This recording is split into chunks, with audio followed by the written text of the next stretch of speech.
Meus amigos, estamos aqui de novo para continuar a nossa conversa sobre o tema da eficácia jurídica segundo a visão de Ponte de Miranda.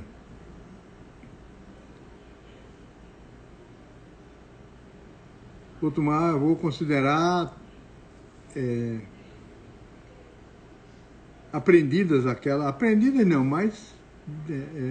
entendidas aquelas conversas da semana passada, porque eu não recebi nenhuma comunicação, nenhum e-mail, nada me pedindo algum esclarecimento. Então, me parece que aquilo foi suficiente para o entendimento dessa questão. Porque, na verdade, como eu disse a vocês, é uma questão meio complicada, porque é muito abstrata. E não só isso, mas também porque eu tenho uma visão um tanto quanto diferente do que usualmente se trata essa matéria. Então, veja, continuando, o próximo assunto são as espécies de eficácia. Há duas espécies de eficácia quanto ao ramo do direito que ele nasce, né? Então você tem a eficácia de direito material e a eficácia de direito formal. A diferença entre direito material e direito formal é que o direito material, o fato jurídico de direito material, as normas de direito material, elas criam, modificam, extinguem, classificam a eficácia. Então, a eficácia criadora é jurígena ou não. Pode se tratar de coisas ilícitas, né? Mas jurígena, quando eu digo jurígena, é no sentido de jurígena ao querer da pessoa. Porque essa distinção a doutrina sempre faz e convém que a gente também se refira a ela. Então, a eficácia de direito material é quando dá incidência o fato jurídico que gera vai criar direitos, deveres, obrigações, pretensões, ações, situações de acionado, situações de exceptuado, exceções, qualificações, qualidades, ônus, premiações, responsabilidades, definição de licitude e ilicitude, sanções civis e penais também, e qualquer outro resultado dentro do mundo do direito que seja criador de direito. Então, essa é a eficácia de direito material. Já a eficácia de direito formal, ela diz respeito às normas que regem as formas do direito, os procedimentos, o modo de fazer. É instrumental. O direito formal é um direito instrumental. Serve de instrumento para a execução e a realização do direito material. E então essas são exatamente aquelas que se referem a modo de exercício do direito, por exemplo, nas proposituras das ações. Regula a forma de como você exerce o direito, define prazos, ritos, competências, formas processuais. Então, é exatamente nessa área do processo. Em geral, as normas de processo estão no direito processual e nos códigos processuais, enquanto as de direito material estão nas leis e nos códigos de direito material, como o Código Civil, o Código Penal e assim por diante. Há normas que se chamam heterotópicas, que estão fora do lugar, estão em outro lugar que não é o dela. No Código Civil, por exemplo, você tem um capítulo que se refere a prazos, que se refere a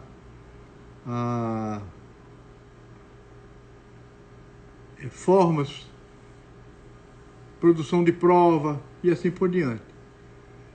São normas heterotópicas. Há também, no processo, você encontra normas, muitas vezes normas que são de direito material. Então não é o local onde ela é criada, onde ela está, que vai dizer qual é a natureza dela e qual é a natureza dos efeitos que ela produz. Isso aí depende exatamente de quê? Da consequência, do tipo de consequência que ela gera. Bom, então veja, a eficácia jurídica, ela se irradia do fato jurídico. E tem modos de ser da eficácia. Toda eficácia não é igual. Então ela tem uma série de aspectos que as qualificam. Então nós vamos começar tratando desse tema, que são os modos de ser da eficácia. Primeiro, nós vamos ver quanto à amplitude. A eficácia, ela pode ser total ou parcial. Em geral, a eficácia é total. Total é aquela que se produz toda. Nenhuma das consequências previstas fica para depois, que vai ser produzida depois. Então, nasceu com vida, tem a personalidade. Então, essa é a eficácia total desse fato. A eficácia parcial é aquela que, em geral, decorre primeiro, da sucessividade, mas que nós vamos ver isso mais tarde, mais adiante. Mas, especialmente, das condições. Condição suspensiva, por exemplo, você estabelece que um determinado direito só vai acontecer condicionado à ocorrência de uma determinada coisa, uma coisa certa e futura, por exemplo. Então, esse fato jurídico, por exemplo, um negócio jurídico, essa eficácia parcial é típica dos negócios jurídicos, porque os outros fatos jurídicos, todos eles produzem eficácia de uma vez, como nós vimos, né? Eles passam direto do plano da existência para o plano da eficácia, mas e os atos jurídicos stricto sensu, esses não podem ser condicionados, nem atermados. Você não pode colocar uma condição no ato jurídico stricto sensu, nem quando colocar um termo no ato jurídico stricto sensu. Então, esses aí produzem eficácia sempre, a eficácia total. Mas os negócios jurídicos podem ter eficácia parcial, quando você estabelece uma condição suspensiva. Veja, toda relação jurídica, mesmo condição suspensiva, ela, embora o efeito final dela não se produza, ela produz vários efeitos ali presentes. Por exemplo, uma doação de um bem imóvel gera dentro dela, de imediato, o direito à conservação do bem. Se aquele que doou o bem, por exemplo, uma condição suspensiva, um pai que doa um bem a um filho com a condição de que ele se forme em agronomia, uma propriedade, até o ano de 2030. E então, desde o momento em que se constitui o negócio jurídico, que o contrato é feito com essa condição, o contrato de doação com essa condição, imediatamente nasce uma relação jurídica entre o doador e o donatário e efeitos mínimos que estão aí, por exemplo, esse direito de conservação. Se o doador, porque doou, abandona o bem, o donatário, que não tem a propriedade, e tem apenas um direito expectativo, ele pode ir cuidar da propriedade, conservar a propriedade, defendê-la no caso de turbação ou de esbulho de posse, de proibição qualquer. Então, produz um efeito, mas não todo o efeito. Se acontecer que aquela condição se realize, então ela se completa na sua eficácia e aí ela passa a ser uma eficácia total. Essa é a primeira classificação em relação à amplitude. Então ela pode ser toda ou parte. Quanto ao exercício, ela pode ser plena ou limitada. Você tem a propriedade, por exemplo, o exemplo típico é esse. Propriedade, você é o proprietário. Se você é proprietário, você tem o direito de usar, gozar, o direito de reaver de quem injustamente o tenha. Você tem o direito de propriedade como um todo. Isso se chama direito à substância. A substância que é a base onde os vários direitos que nascem da propriedade, de onde eles surgem, onde eles se baseiam. Então essa propriedade é plena. Mas você pode, por exemplo, constituir usufruto. Então a sua propriedade passa a ser limitada. Como o usufruto é um direito limitado. Por quê? Porque ele não tem todos os elementos do direito de propriedade. O usufruto lhe dá o direito de usar e fruir da coisa, mas não dá o direito de alienar, embora lhe dê o direito de reaver, mas não lhe dá o direito de alienar. Então é um direito que somente uma parte dele pertence à pessoa. Mas isso permanentemente, não é uma coisa que vá, como na parcial, não é uma coisa que vá cessar ali adiante, porque é aquilo do próprio Instituto. Isso acontece no uso, nos chamados direitos reais limitados. Esses direitos reais limitados costumam chamar alguns de direitos reais sobre a coisa alheia, mas essa terminologia é uma terminologia equivocada, porque há direitos reais limitados que são sobre a própria coisa. Então, não é isso aí também é um tema mais complicado que a gente deixa para outras oportunidades. Então a eficácia plena abrange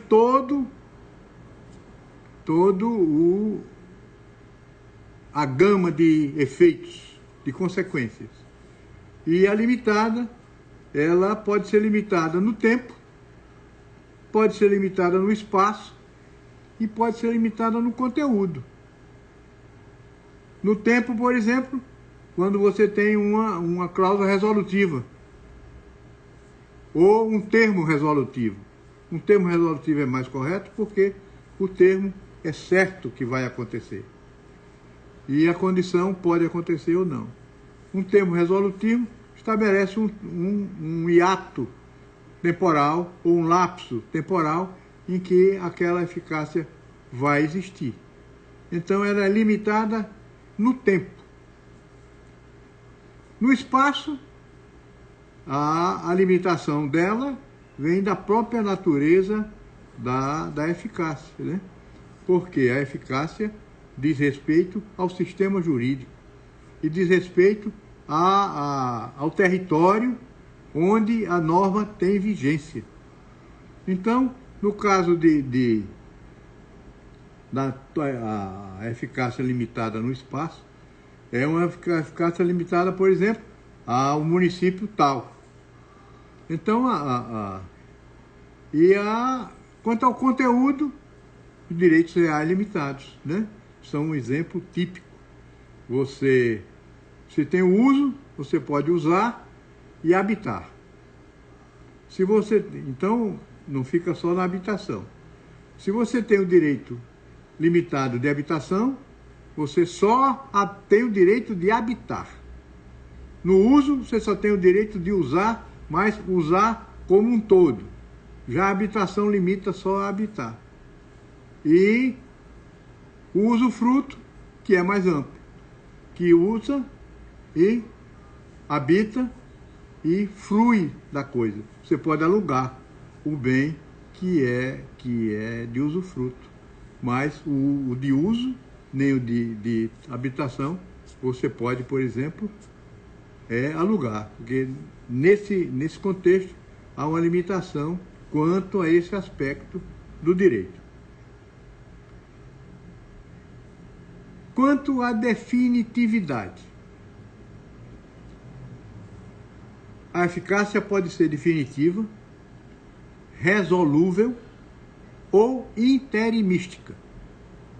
Não se espante com esse nome não, mas depois eu vou explicar como é. Eu já expliquei ele uma vez, mas toda vez que eu falo nesse negócio, nas aulas, por exemplo, os meninos fazem cara feia. Sempre. Mas veja, a eficácia é definitiva quando ela está completa. Não falta nada e você pode exercer e ela é plena e total. E não depende a sua existência, não depende nem de uma condição, nem um termo, nem condição alguma. Então essa decorre do ato jurídico perfeito. Então em geral, essa é a que você mais conhece, que você mais encontra. Já a resolúvel é aquela que depende de uma condição resolutiva. A condição resolutiva é aquela que desmancha o negócio, se acontecer. Condição resolutiva depende, quando o efeito, a permanência do efeito, ela depende de um fato jurídico ou de um fato certo, ou melhor, incerto, e futuro. Se o fato é futuro e incerto, e a permanência da eficácia no mundo jurídico depende disso, então você tem uma eficácia resolutiva.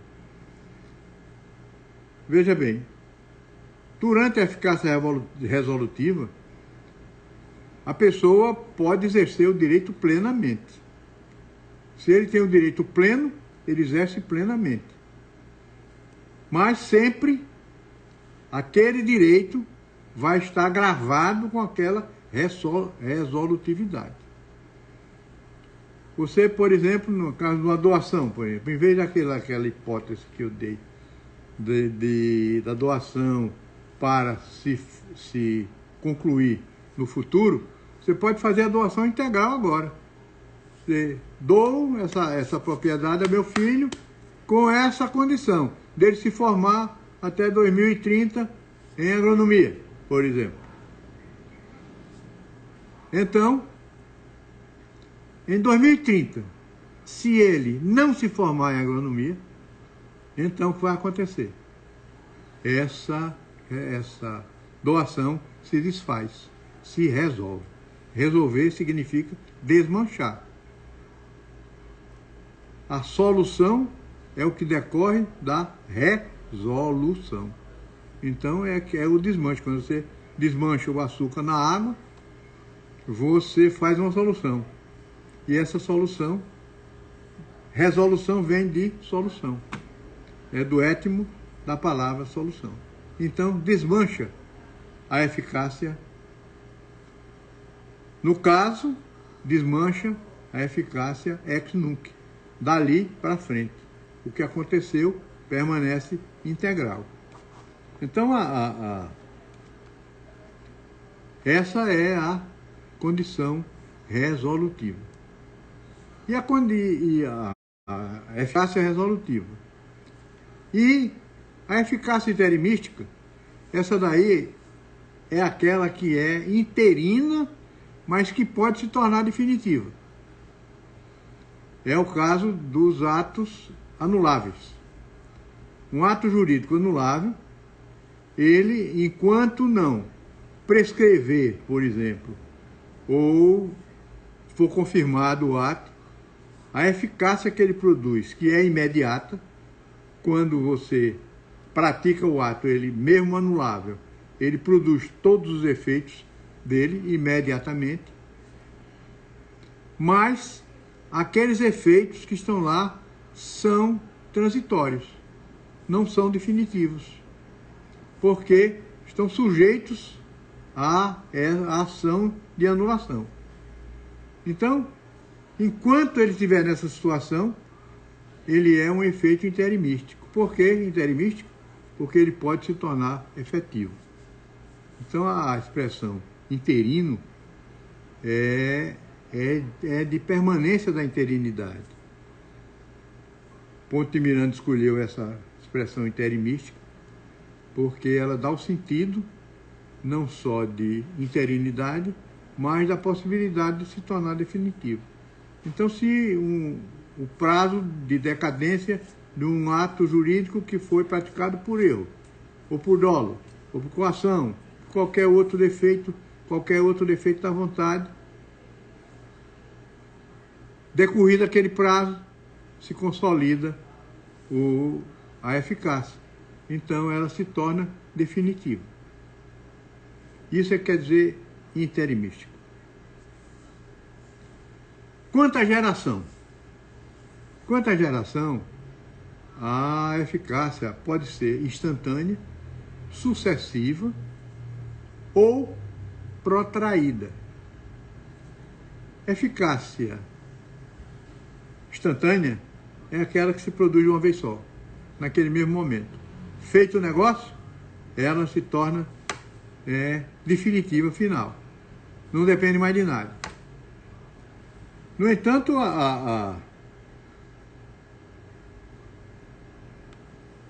essa instantaneidade é o mais comum nos negócios. Mas a eficácia sucessiva. A eficácia sucessiva não é aquela que você vai cumprir com prestações, por exemplo. Você compra um objeto para pagar a prestação. Todo mês você paga.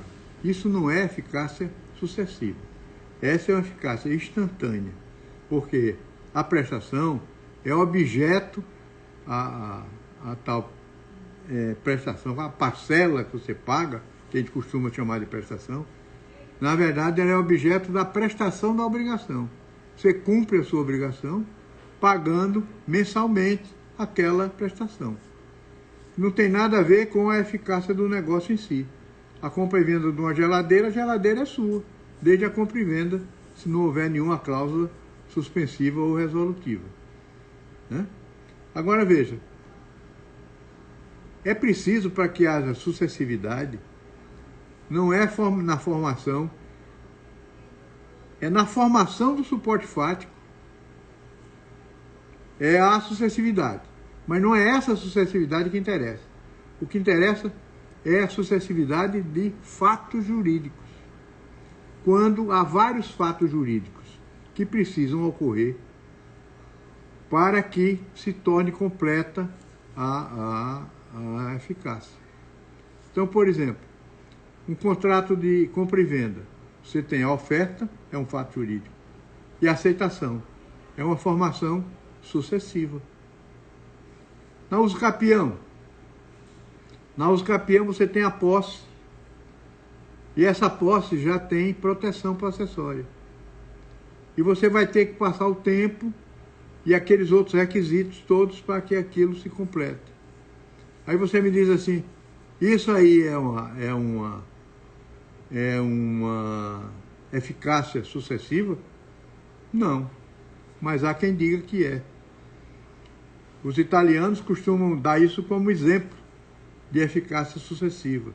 Mas, na verdade, na uso capião, o que há é uma formação sucessiva de suporte fático.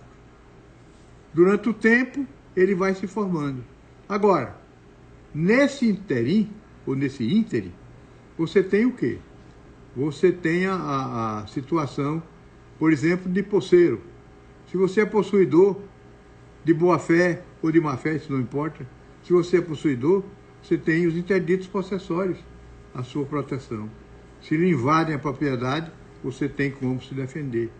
Mas isso não tem nada a ver com o uso capião. Mas autores italianos que dizem que isso aí são efeitos preliminares do uso capião. Não são. O uso capião não tem efeito preliminar. O uso capião, quando ele se completa como um todo. Então, só daí ele é uso capião. Antes disso, você pode ter até a intenção de adquirir como uso capião, mas não é isso que vai acontecer. Você tem um suporte fático sucessivo, não uma eficácia sucessiva.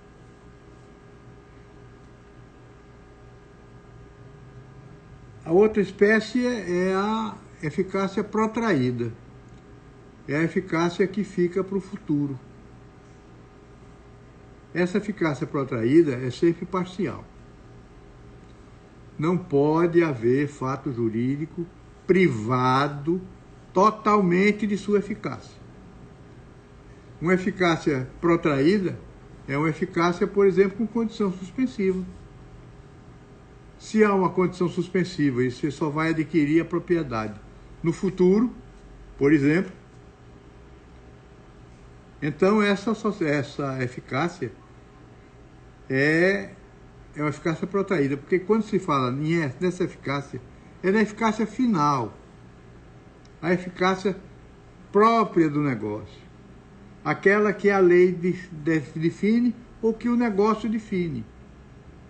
Então essa eficácia, ela se depende a existência dela, de permanência, de nascimento, de geração. Naquele momento, você vai ter o quê?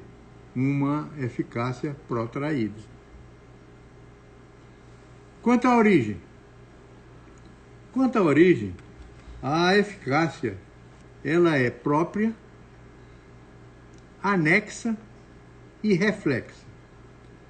Preste bem atenção. Essas categorias anexas e reflexas não tem nada a ver com o que se diz em geral por aí. Se eu falar assim, essa eficácia é uma eficácia reflexa, e não é o caso. Veja, uma eficácia anexa é uma eficácia que não é própria do fato jurídico, mas que, ocorrendo aquele fato jurídico como uma coisa que vem junto com ele, é essa eficácia anexa. Um exemplo disso: casamento de menor. Um menor que é incapaz, tem 16 anos. Quando ele casa, ele adquire a maioridade.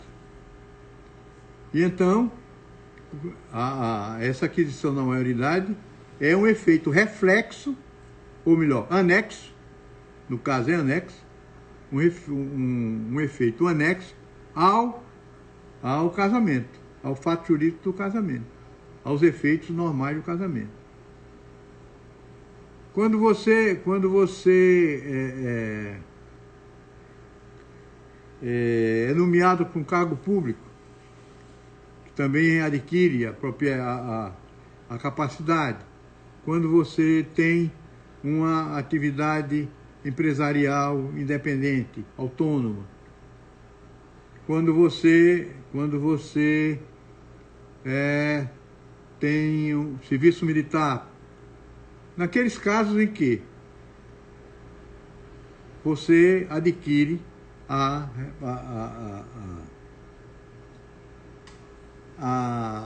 capacidade, plena capacidade, em função de um outro fato jurídico que não é o complemento de idade. Isso é que é, na visão pontiana, uma eficácia anexa. Já a eficácia reflexa, ela é diferente. ela não atinge a pessoa, mas resolve situações jurídicas. Por exemplo, eu dei um bem meu em garantia da dívida de um amigo.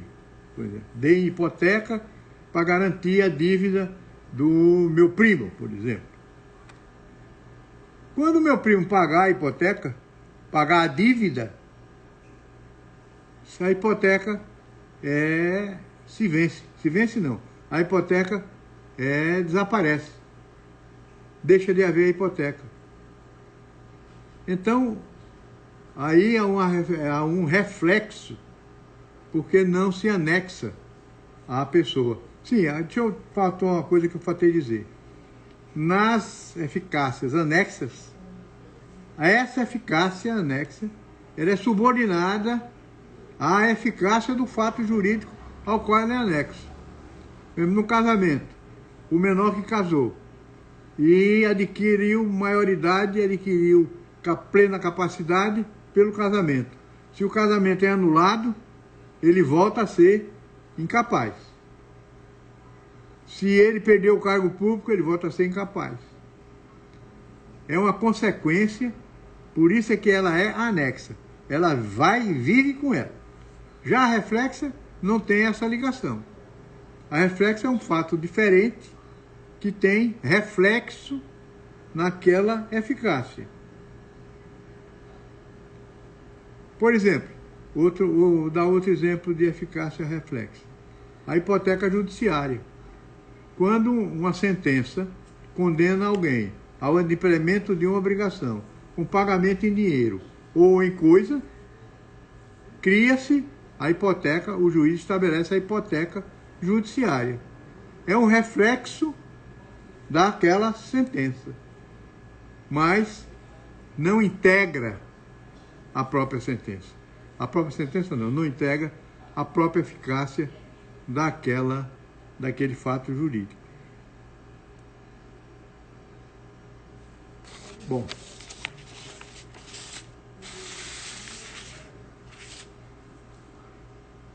quanto à permanência ou não, ou quando começa ou não começa a eficácia ou a ineficácia, a eficácia pode ser ex tunc, ex nunc e mista. Essas expressões ex tunc e ex nunc, existe até uma piada quanto um desembargador de São Paulo, que toda vez que ele ia dar um voto, ele abria a gaveta e lia alguma coisa na gaveta e fechava. E a gaveta dele vivia fechada. E todo mundo tinha curiosidade em saber o que é que aquela gaveta continha, o que é que ele lia ali. Quando ele se aposentou, esqueceu, deixou lá. E ao abrirem a gaveta dele, verificaram. Estava escrito lá, ex tunc, até o começo, dai no começo. Ex nunc, é daqui para frente. Então ele sempre se confundia com ex tunc e ex nunc. E isso é muito comum, né? Porque você vê ex nunc, você pensa logo que acabou com tudo. Mas é exatamente o contrário. É daqui para frente. E ex tunc é aquela que retroage a origem do fato que a gerou, né? Então, esse tipo de eficácia depende da natureza dos efeitos. Há efeitos que você não pode apagar nunca. Há efeitos que são definitivos. Não há jeito de apagar. Eu prestei serviço, por exemplo, como é que você apaga isso? Eu aluguei, eu subloquei a casa que eu tinha como locação e recebi o dinheiro. Como é que eu apago aquilo ali se quando eu perder a minha locação, por exemplo, eu for despejado? Aquilo que se tornou definitivo, nesses casos há sempre eficácia ex nunc, dali para frente. E ela é sempre ex tunc quando você pode ir à origem. Se você pode ir à origem do ato e apagar tudo o que aconteceu, essa eficácia, como nos atos anuláveis, por exemplo, essa eficácia é uma eficácia ex tunc. Pode haver também eficácia mista. Numa doação, por exemplo, numa revogação de doação, você pode ter efeitos que você pode apagar e efeitos que você não pode apagar. Por exemplo, o uso da coisa, você tem como apagar? Não. Então, essas situações mostram que você pode ter uma eficácia em que ela seja ex tunc numa parte e ex nunc em outra. E por fim, a tal da eficácia putativa. Essa eficácia putativa, ela é muito rara, né? Porque é uma atribuição de efeitos jurídicos a um negócio jurídico, um fato jurídico nulo. Então, o negócio, que em geral o negócio jurídico nulo, ele não produz efeito nenhum. Mas nós temos no direito nacional, pelo menos, você tem a eficácia do casamento nulo, em que as pessoas, por impedimentos dirimentes absolutos, que as pessoas eram parentes próximos, ou a pessoa era casada, e assim por diante, em que os dois cônjuges, ou um deles, estava de boa fé. Quando ele estiver de boa fé, os efeitos só são em relação a ele, porque o fundamento da putatividade é a boa fé. E então esse casamento ele produz, até o momento em que é decretada a nulidade, ele produz todos os efeitos em relação àquela pessoa que estava de boa fé. Agora veja uma coisa, todo mundo fala, e eu acabei de dizer isso, mas na verdade isso é uma imprecisão, essa eficácia, ela só existe a partir do registro no casamento. Todo negócio jurídico registrado é preciso desconstituir o registro para que ele produza os efeitos negativos. Se não cancelar o registro, não desconstituir o registro é autônomo, continua a existir. Por exemplo, no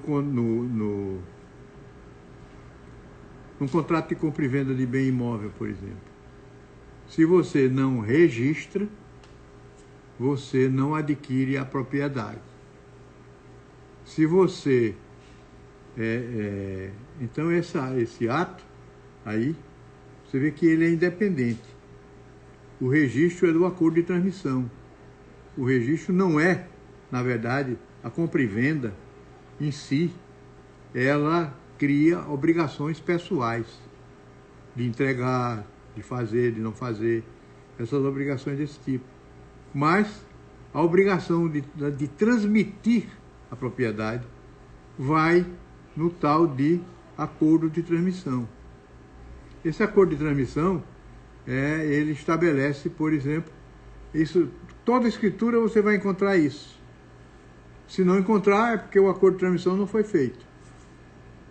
E o que é que diz? Você diz assim, e por essa escritura o fulano de tal vendedor transmite desde já a posse, isso assim, e a posse, a propriedade do bem, para nunca mais reclamar, não sei o quê. Nisso aí consiste a autorização do registro. Esse aí é o acordo de transmissão, que você transmitiu ali naquele momento oficialmente, mas que aquilo só se consolida no direito brasileiro quando houver o registro. Então, o registro, ele constitui um negócio, um fato ou um ato que gera uma determinada eficácia daquele fato jurídico. Por isso ele tem eficácia própria. E é por isso que ele tem que ser também desconstituído. Se você ganha uma ação que anula um contrato de compra e venda e não vai ao registro, você não vai ter a consequência de desfazer aquele negócio. A mesma coisa no casamento. Enquanto você não registrar, por exemplo, o divórcio, o casamento está intacto. É preciso que se faça isso. É preciso observar, então, que essa eficácia putativa, a característica dela, é que ela é definitiva. A eficácia putativa, ela tem o limite dela, é o reconhecimento da nulidade. Reconhecida a nulidade, então ela começa a produzir os seus efeitos. Até ali, dali para frente, não produz mais efeito nenhum. Aí daí para frente já é a nulidade que está funcionando. No direito brasileiro, como eu disse, existe a figura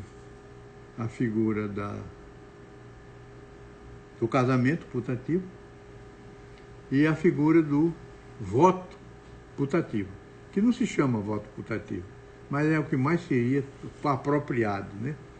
Veja, o voto dado a candidato que foi decretada a sua inelegibilidade após a eleição, se a impugnação só veio após a eleição, os votos dele são nulos para ele, mas contam para o partido ou para a coligação. Há um dispositivo de uma lei posterior, esse é do Código Eleitoral, mas há um dispositivo da lei anterior que diz que quando ele foi declarado inelegível, mas continua sub júdice, não houve a decisão final sobre isso, essa condição dele sub júdice não dá putatividade. Quer dizer, a putatividade está baseada na boa-fé do eleitor. O eleitor, quando for julgar, ou quando for votar, ele sabe que aquele candidato está na lista dos candidatos. Então ele vota de boa-fé. Mas se ele está sub júdice, ele não pode alegar boa-fé. Ele tem que saber que aquele candidato está naquela condição. Então, essa hipótese da lei posterior, que manda que anule se ele estiver sub júdice, mas a inelegibilidade dele só for decretada depois da eleição, e que os votos então aí não contam para ninguém, não tem putatividade nenhuma, é porque a situação dele de sub júdice elimina o caráter de boa-fé de quem votou nele, né? Bom, esses são os modos de ser, da eficácia. Mas veja, esses modos de ser da eficácia, elas dependem de algumas coisas. Depende, primeiro, da natureza do fato jurídico. Os fatos jurídicos, stricto sensu, stricto sensu, o ato-fato e os ilícitos, a eficácia deles é sempre total, ilimitada e assim por diante. Então, só cabe essas outras espécies de eficácia, só cabem quando se trata de negócio jurídico. Porque nos negócios jurídicos é que o poder de autorregulamento da vontade, ele pode fazer o que ele quer dentro do limite que o sistema jurídico lhe permite. Ele pode escolher a eficácia, se produz agora, se produz depois, se vai se desmanchar, se não vai se desmanchar, e assim por diante. E além disso, você tem os elementos integrativos, que são aqueles que fazem com que a eficácia, uma certa eficácia do negócio jurídico, fique pendente até acontecer. Esses elementos integrativos não fazem parte direta do suporte fático, mas são elementos que compõem o suporte fático para apenas o plano da eficácia. Veja, um testamento, por exemplo. Um testamento, o negócio é dito ineficaz. Por quê? Porque ele só vai produzir efeito quando houver a morte da pessoa. Isso não é um elemento integrativo, isso é um elemento do suporte fático. A morte é elemento do suporte fático do testamento, embora seja um fato que vai deflagrar a eficácia dele.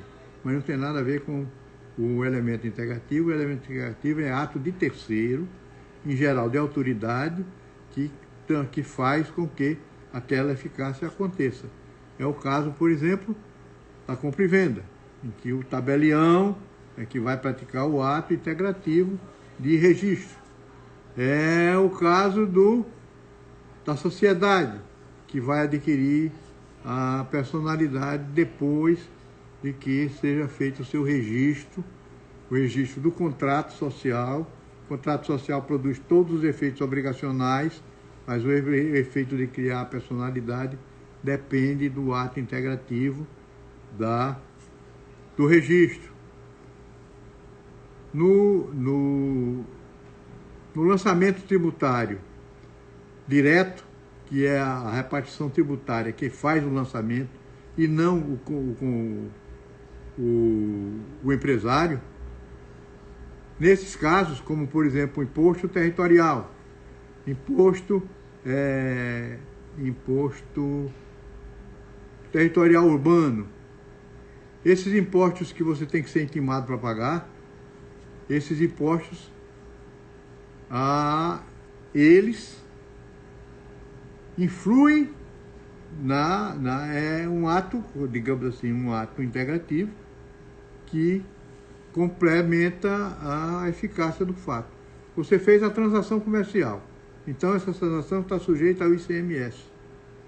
Mas você só tem que pagar o ICMS se fizer o lançamento. Para o ICMS, a autoridade autorizou você a fazer o próprio, determinou e impôs a você fazer o próprio lançamento, porque seria impossível a repartição fazer isso. Mas os outros impostos, que recaem sobre bens imóveis e assim por diante, esses você somente quando recebe a cobrança, a intimação, é que você tem que pagar, porque isso aí é o elemento integrativo desse negócio jurídico. Depois, outra coisa que influi é a vontade dos figurantes.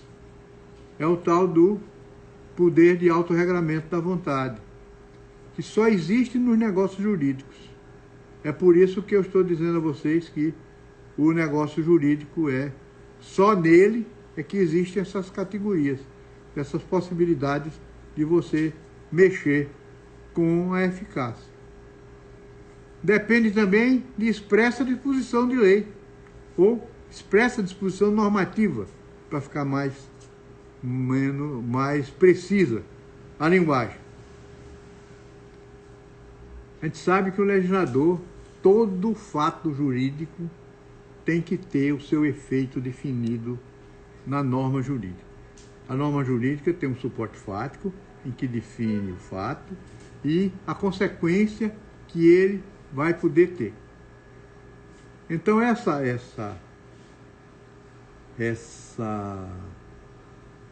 existência da eficácia normativa, ou definida normativamente, é obrigatória. Uma norma que não tenha isso é uma norma incompleta. Então,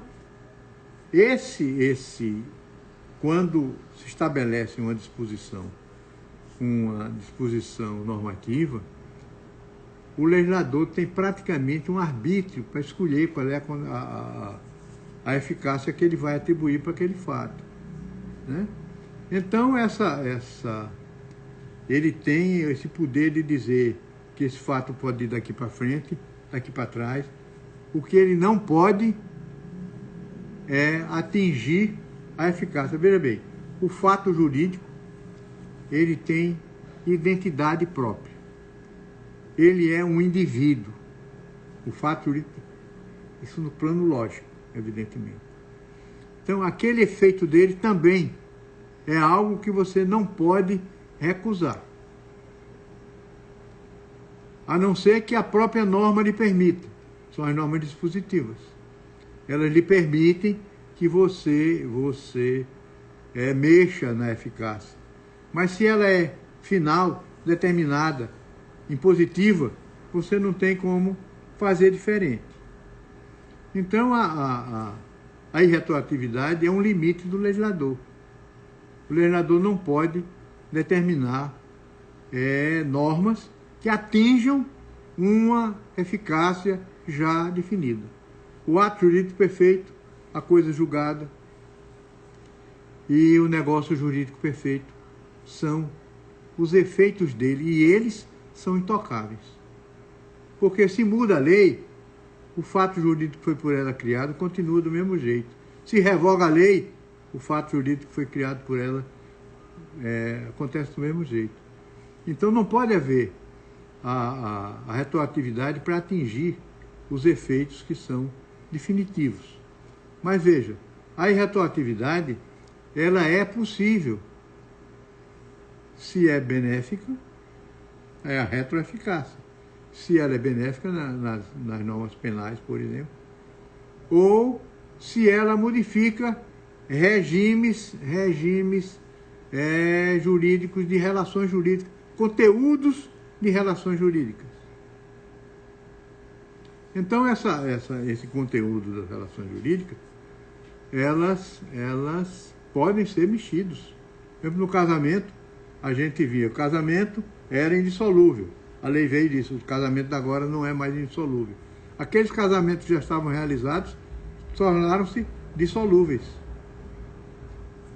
Regime de bem, se há modificação no sistema de regime de bens e assim por diante, você tem uma retroeficácia. Agora vejam, não é a incidência que vai para trás, não. A incidência se dá aqui e agora, nesse momento em que a lei entrou em vigor. Agora, ela pode regular situações passadas, buscar fatos passados para incorporar o seu suporte fático. Isso é possível. Isso não altera coisa nenhuma. Agora, o ato jurídico perfeito, a coisa julgada, ato jurídico perfeito, coisa julgada e o direito adquirido. Esse direito adquirido não pode mexer. Adquiriu, está encerrado o assunto. E a última coisa que influi nisso aí é o âmbito de valência do sistema. Veja, cada norma tem o seu âmbito de valência. O direito brasileiro rege o direito brasileiro. Os efeitos são dos fatos jurídicos brasileiros, regidos pela lei brasileira, se dão no seu território, no seu ambiente, no seu sistema. Você não pode legislar para os sistemas exteriores. Mas isso aí nós vamos ver depois. Porque me parece que nós estamos aqui me cobrando que está chegando a hora de encerrar. Então, continuo à disposição de vocês. Tenho o maior prazer em estar aqui fazendo essas lives com vocês.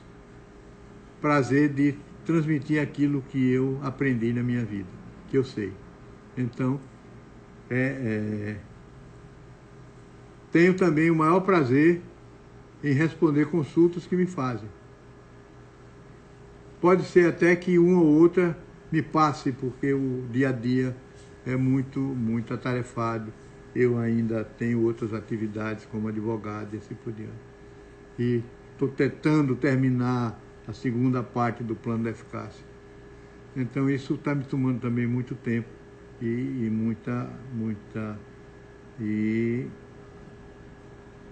eu às vezes pode passar desapercebido uma consulta. Mas em geral eu respondo a todos com o maior prazer do mundo.